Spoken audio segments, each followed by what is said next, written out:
Este domingo se llevó a cabo aquí en la capital una campaña para fomentar el cuidado de la piel por exposición solar. Aquí la es.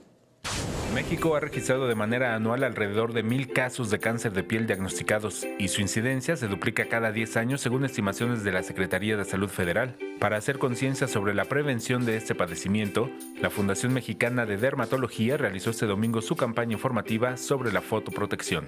Estamos tratando de hacer actividades de fotoeducación en el público en general.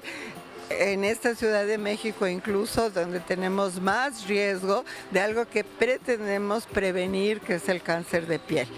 El cáncer de piel en personas menores de 40 años incrementó su incidencia a nivel mundial en la última década, por lo que es muy importante fomentar la prevención de enfermedades de la piel por exposición solar y con ello sensibilizar a la población, toda vez que la radiación ultravioleta es el principal factor desencadenante de cáncer de piel.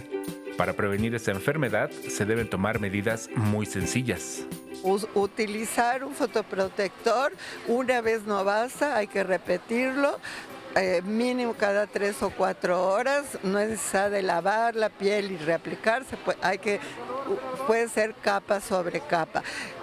Usar ropa adecuada, cuando camine uno al exterior buscar las sombras. La doctora León señaló que se calcula que entre los 18 y los 20 años de edad, muchos individuos ya han recibido entre el 50 y el 80% de la radiación a la que se verán expuestos a lo largo de su vida, lo que incrementa la posibilidad de padecer cáncer de piel en un futuro. Con imágenes de Jesús Arias, Alberto Álvarez Santana, 21 Noticias.